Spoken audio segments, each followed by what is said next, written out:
simple faith principle for putting on the new nature and take away the old nature. Think of Peter, a man who was a profane fisherman, who later became a powerful man of God as his character was transformed.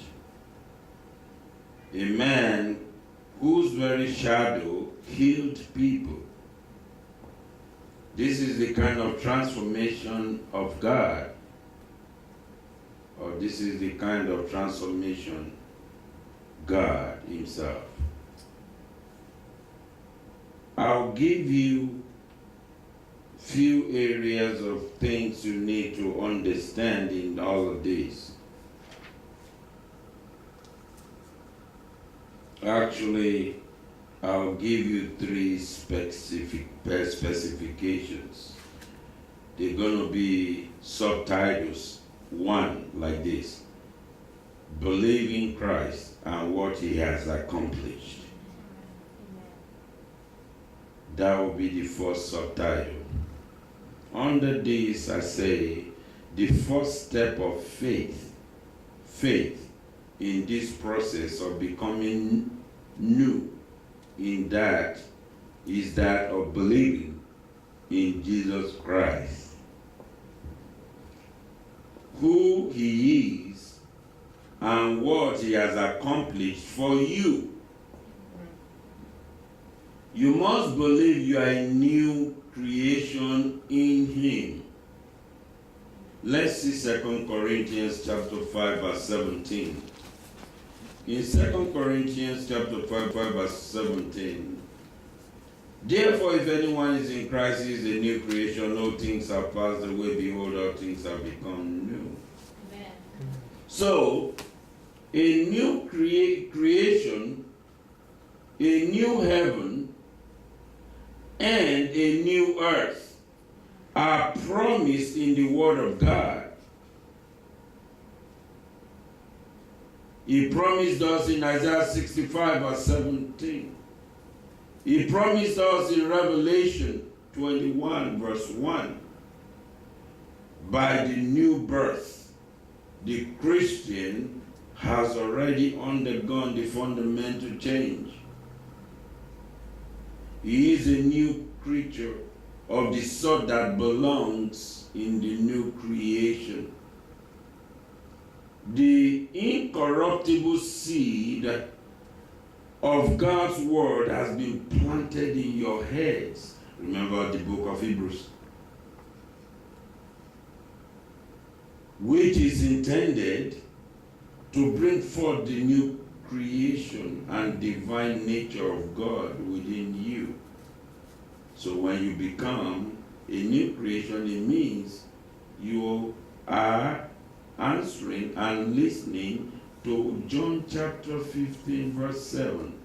If you abide in me and my words abide in you, whatsoever you desire shall be then done unto you.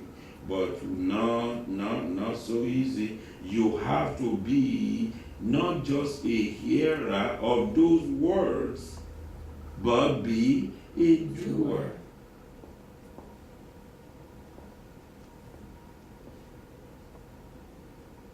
Let this be the confession of faith that comes out of your mouth as a believer. You are no longer in bondage to sin. You run away from sin. You say bye-bye to sin. You become a holy person. You become divinely equipped. You have been made completely new in Christ. So, believe and speak what Christ has made you to be. 2 Corinthians chapter 4 verse 13. And since we have the same spirit of faith, if you are still here, according to what is written, I believed and therefore I spoke. We also believe and therefore speak.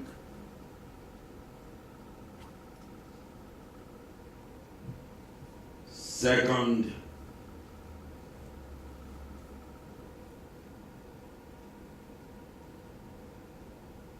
subtitle will be understand that God is the enabler. Understand that God is what? The enabler. He told us in Romans 8:11, the Spirit of God who raised Jesus from the dead lives in you. And you, as he raised Christ from the dead, he will give life to your mortal body by this same Spirit living within you. Meaning the Spirit of Christ already is living in us. Have we been able to activate it? Is another thing. You don't want to pray. And when you pray, you think your prayer is sufficient just like that. No, keep on praying till something happens, something good, Amen. Something better. Amen. So you understand that God is the enabler. So like the Apostle Paul's ambition was to present every man's perfect in Christ with an understanding that it is God who is working mightily on our behalf wherever we go, wherever we be, and whatever we do. It is the Spirit of God that quickens us. See, the quickening here is the word now. The quickening here is the catalyst. The catalyst. Because it's the Spirit of Christ. It becomes the catalyst. You do science, you know that in chemistry class, easily to know whether this chemical is okay, whether that perfect, whatever experiment you just performed is the correct stuff or something is missing. You know. We use, in my days, we use litmus paper. Litmus paper blue turns to red and you know it's working. So, and then we respond in obedience to Christ. Colossians 1 verses 28 to 29, just two verses. It says, him who we preach, which is Christ, him whom we preach, that is warning every man and teaching every man in all wisdom. Oh, sorry. It's coming out of me and is in front of me. That we may present every man perfect in Christ Jesus. Amen. Double. So, to this end, he said, I also labor, striving according to what? To his working, which is working, to his working, which is working, to his working, which is working in me, in you, mightily. I think some spiritual thing is going on with me here. Notice that it says, he's working, which works in me mightily. Meaning what? God is working in a mighty way, but you didn't see it. You are still breathing. I am still breathing. We are still breathing. We woke up not by our might, not by our power, according to the book of Zechariah, but by the grace and mighty hand of our Lord Jesus Christ and his love from his Father God that he gave you to us, that whosoever believes in you shall not perish but have eternal everlasting life. Amen. Notice that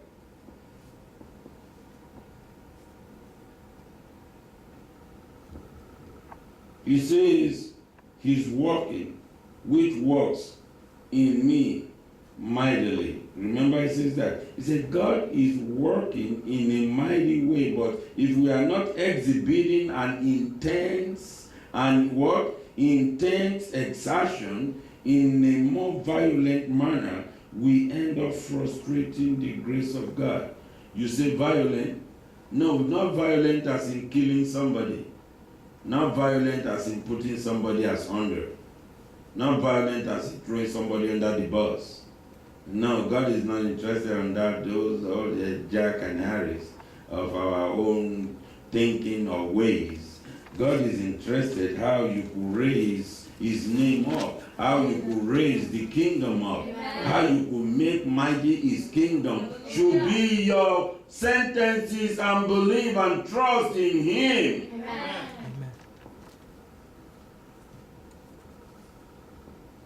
Some people will say, that's me and I'm not changing. Why are they going to hell?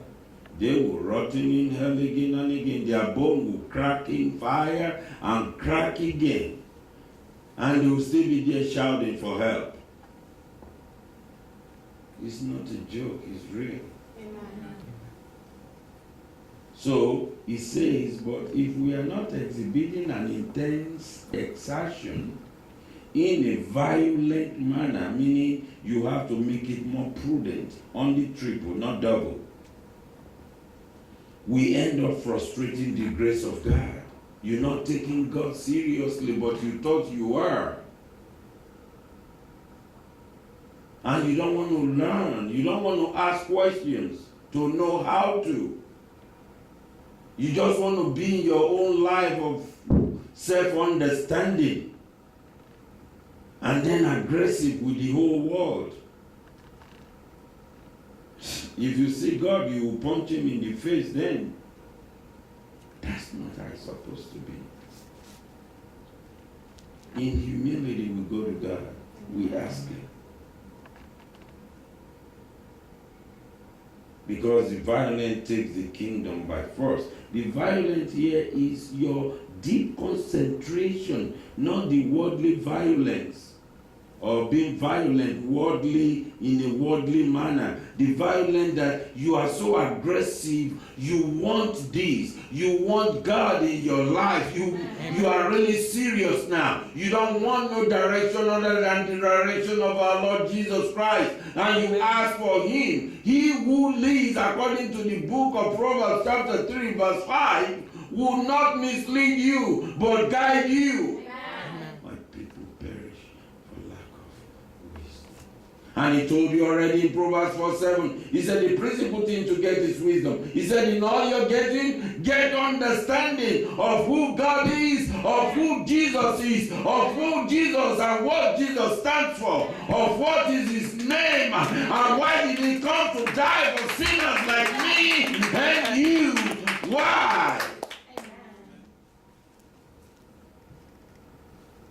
The important thing to keep in mind when pressing into the character of Christ-likeness is that it is his Spirit who is working mightily on our behalf, taking us through the metaphor or what? Or character. I didn't hear you. I didn't hear you. Taking us through the character transformation. But we must co-labor with him in the process. Otherwise, we will frustrate the grace of God. You must co-labor with Christ, meaning what? You have to now be a partaker. You don't exclude yourself and want yourself automatically included in what you've already excluded yourself spiritually or mentally or physically from. Nobody's going to force you into that. That's your forte. That's where you want to end up. You don't want to progress, nobody's going to force you to. You have to progress. I have to put in the progressive lane. If you don't want it, if it's the slow lane or no lane or what lane you want to be, that's your forte. Everything we do, we must make an effort to get there. Amen. Even though the grace of God is standing to support us. But you have to help yourself first. Amen. The heavens have to see you. The angels have to see you that you're making an effort. You're pushing, but you can't push. We will help you push. Amen. Number 3.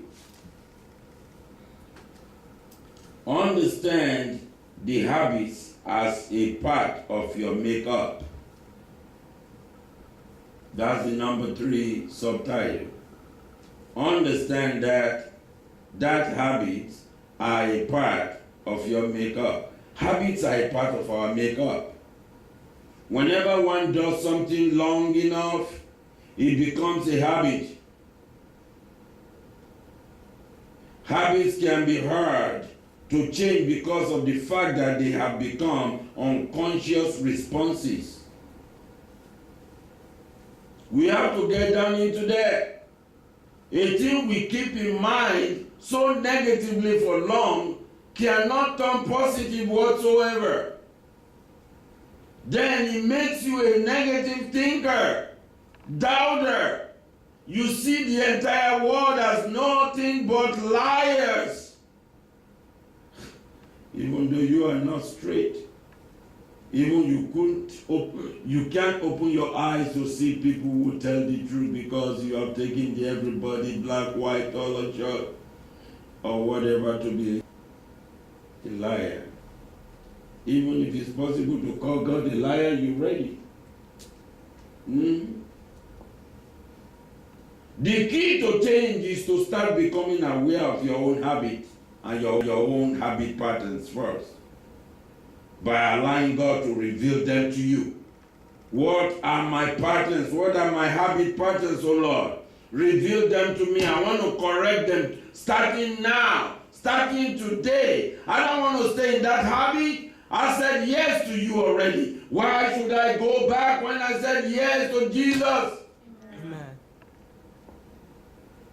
Depends on people you marinate with.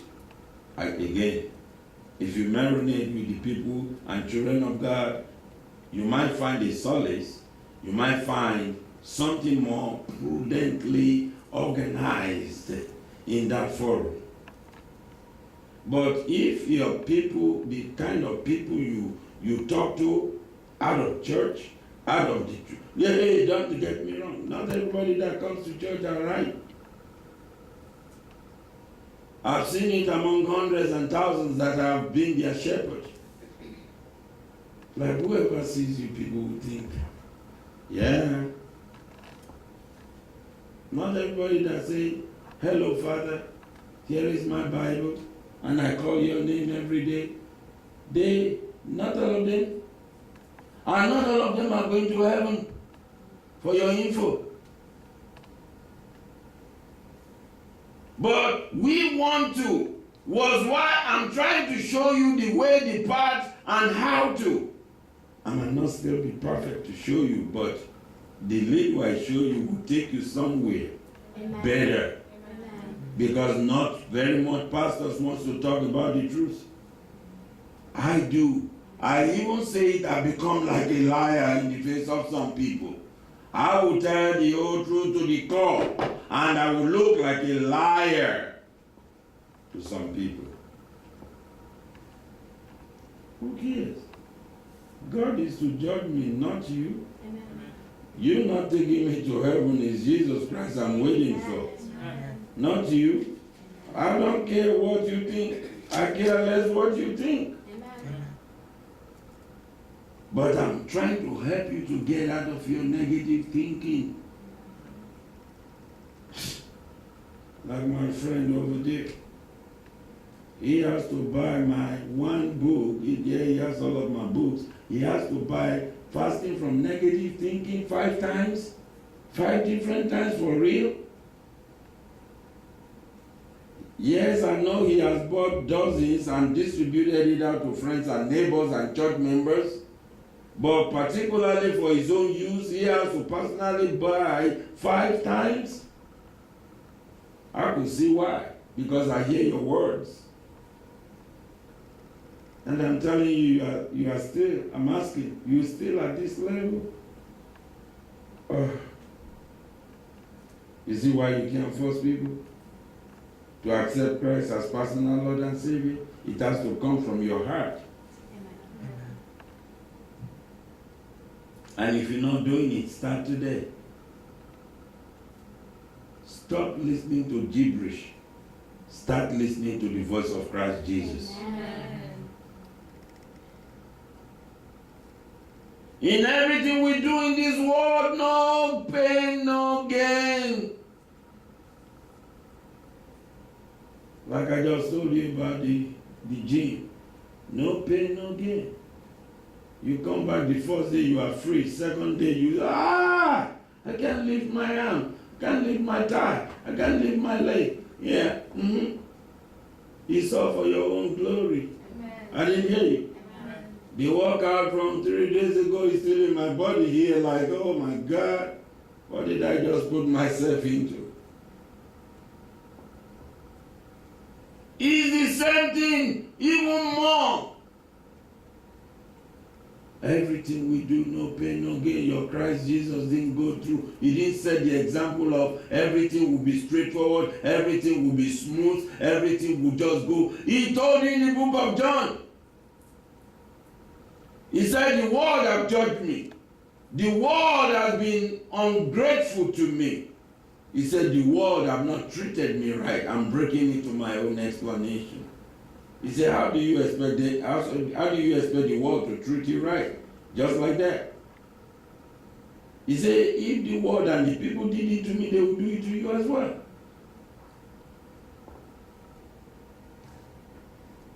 He's the enemy who goes all around to torture and nurture what's supposed not to be tortured and nurtured in your life, was why you must be doubly strong in your believing, in your trusting, in your hoping. When the enemy even throw you at you, you're not getting nowhere, you will never amount to anything. Say thank you. Jesus did not say so. I am not going back, because if God be for me, nobody and not shall be against me. Amen.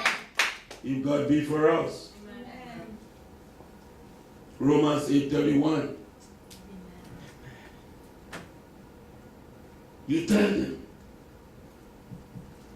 It could be shaky, it could be whatever, the job might not go through, this might not go through, that might not go through, then nothing goes through, but God said He has a plan for me. Now you're telling the enemy, by action, come on, by action, by words, God has a plan for me. He said it's not of evil, He said it's of good, He said it's of hope, He said it's of future. That's the rock I stand on. Amen. So enemy quit. Enemy quit. Get out of my house. Get out of my face. Get out of my sight. You tempted my Lord Jesus in Matthew 4:4. You want to come tempt me? Oh, I learned from Jesus. I am not Jesus, but I learned from Jesus. You will tell the enemy, you tempted my Lord in Matthew chapter 4 verse 4, but you've come to, you could not get over that with Christ because He overcame. He told me something. He said, I shall overcome. He said, I shall overcome every impediment, every hollow, every barriers, and every obstacles in His name. Are you listening? So I'm teaching you now the key to change is to start becoming aware of your own habit patterns and bury them today. I say do what? Bury them today. Go bury them if you want new things in your life. And let God reveal the new things to you. Amen. And let God do what? Reveal the new things. Putting on the new clothing is not always comfortable either. New clothing. Your new clothing is not always comfortable when you put it on. Your old clothes were comfortable even though they may not have looked very good, but your old ways may have become comfortable to you, but they no longer look good in the kingdom of God. You may say, being kind is not comfortable to me. I have to start being harsh. Forget it. It's Satan who's speaking to you to change your good ways. The more good you're doing, or the more good you do, is not forgotten. They're coming back to haunt you. Those goods will come back to haunt you. So do you want when He comes to haunt you, He repays you, He pays you goodness and mercy of God and pays you betterly than your belief and trust? Or you want it to repay you unkindly? So don't ever say that. Oh, being kind is not comfortable. It's not good to me. It's not good for me.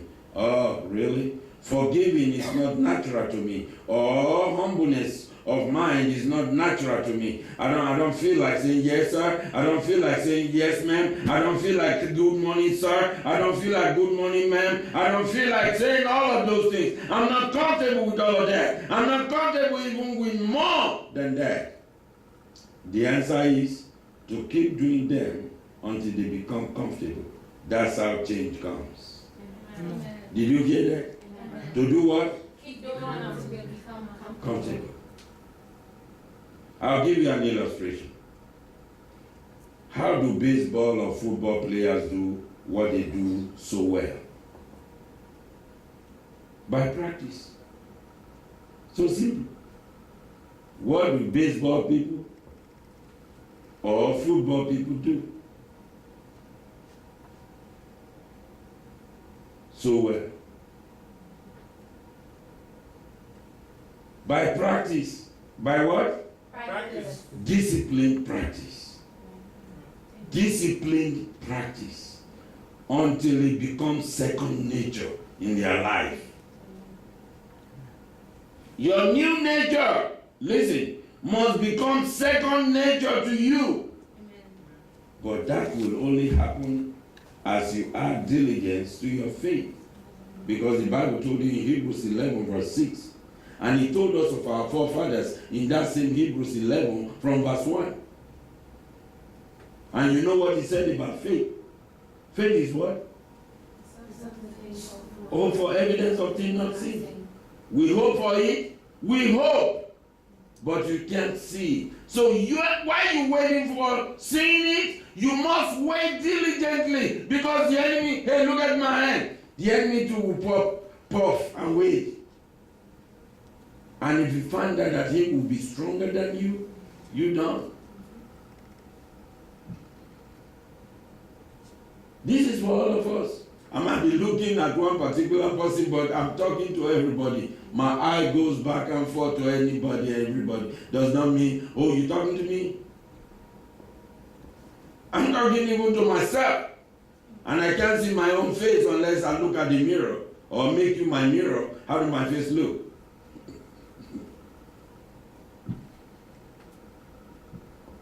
You must be diligent to tell the enemy, bye-bye.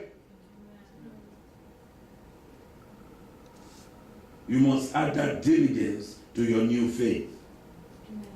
If faith is truly a substance of something hoped for, evidence of things we do not see, and he's telling you can't please God without faith, because you have to believe and trust that he is God. See what I'm saying? 2 Peter 1, verse 5 and 6 said, but also for this very reason, giving all diligence, add to your faith virtue, to your virtue knowledge, to knowledge self-control. Don't be hyper. Don't be an annoying person to others. Let your mannerism be quenched. If it's burning hot, put cold on it. And he says to self-control, perseverance. And to perseverance, he said, put all together, godliness. Amen. So, to wrap this up, Galatians 6, 14 and 15, if you have opened it, but I could read. But God forbid that I should boast except in the cross of our Lord Jesus Christ, by whom the world has been crucified to me, and I to the world. For in Christ Jesus neither circumcision nor uncircumcision avails anything but a new creation. A new creation. I want you to read it from your Bible if you have opened it in your own Colossae. Let's hear you. Go. But God forbid that I should glory, save in the cross of our Lord Jesus Christ, by whom the world is crucified unto me, and I unto the world. For in Christ Jesus neither circumcision availeth anything, nor uncircumcision, but a new creature. A new creation. If we have truly been saved, are you listening?